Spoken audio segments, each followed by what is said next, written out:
Hello everyone, আমি কুসুম। আপনাদের সকলকে আমার আরও একটা ভিডিওতে স্বাগত জানিয়ে এই ভিডিওটা আমি স্টার্ট করছি। এটা হচ্ছে পুজোর শপিং ব্লগ। মানে পুজো শপিং তো বোধহয় প্রায় সবারই হয়ে গেছে, আমি বাকি থেকে গেছিলাম, তাই আজ বেরিয়েছিলাম শপিং করতে। আর এখানে দেখো এত সুন্দর সুন্দর নবরাত্রির সব জিনিসপত্র পাওয়া যাচ্ছে, মানে দেখে দারুণ লাগছে। নবরাত্রি তো বোধহয় কাল থেকেই শুরু হয়ে যাবে, তো যে কারণে এইখানে বিভিন্ন রকমের জিনিস পাওয়া যাচ্ছে।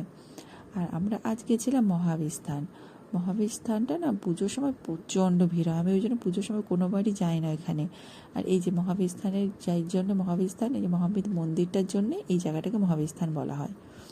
এখানে না প্রচণ্ড প্রচণ্ড ভিড় হয় এখানে। তো চৈতালি বললো চলো আজ মহাবিস্থানটাই ঘুরে আসি, দিয়ে বেরিয়ে পড়েছি। আর এই জায়গাটায় না মানে এক একটা দোকানে মানে তোমাকে আধা ঘন্টা তো দাঁড়িয়ে থাকতে হবে কোনো জিনিস নিতে গেলে, মানে প্রচণ্ড ভিড়।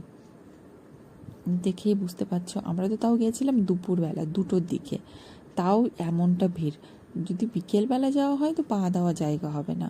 তো সেই জন্য সবাই বললো চলো দুপুরে যাই। এখানে বিভিন্ন রকমের 2 পিস 3 পিস 1 পিস সব রকমের পাওয়া যাচ্ছে। তো দেখি সুন্দর লাগছে, কিন্তু আমি তো নেব না, চৈতালি নেবে। তো ও দেখছিল খুব ভালো করে যে কোনটা নেওয়া যায়। দিয়ে আমি আর চৈতালি আমরা বেরিয়ে গেলাম এইদিকে আরও একটা দোকানে।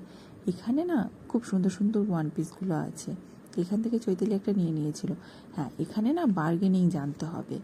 এখানে মানে দামগুলো এত বেশি করে বলে, সেই জন্য ওখানে মানে ও যেটা চৈতালি যেটা নিয়েছে সেটাকে 800 বলেছিল, সেটাকে ও 600 টাকা দিয়ে নিয়েছে, এর থেকে কম আর করছিল না।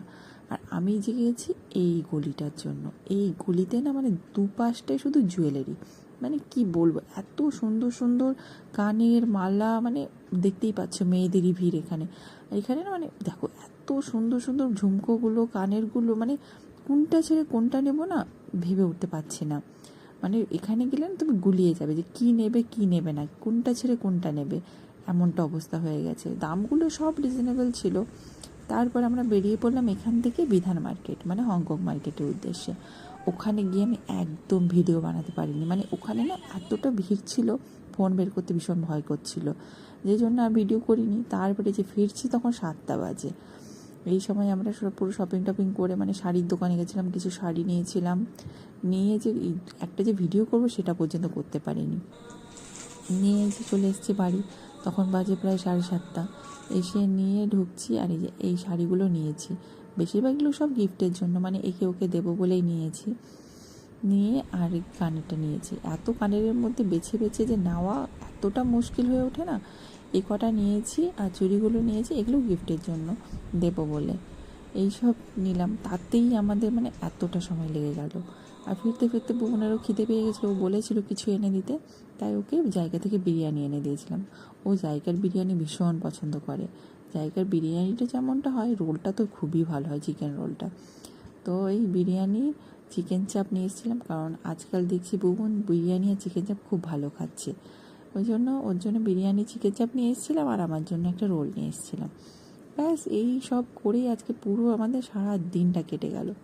তাও তো পুরোটা কমপ্লিটই করতে পারলাম না, আরও একটা দিন বেরোতে হবে। এই করেই তো কি আর করা যাবে, একদিনে তো আর কমপ্লিট করা যায় না। যেমন বুবনেরই জামা কাপড় আর কিছু কিনতে পারিনি, একদিন সময় করে আর একদিন বেরোবো, বেরিয়ে পুরো কমপ্লিট করব। বাড়ি যাওয়ার আগে ভাবছি পুরো শপিংটা কমপ্লিট করেই নিয়ে যাব। ব্যাস এইভাবেই আমাদের আজকে দিনটা পার হয়ে গেল। তো আজকের ভিডিওটা এখানেই শেষ করছি, দেখা হচ্ছে নেক্সট কোনো একটা ব্লগে। আজকের মতো তাহলে বাই।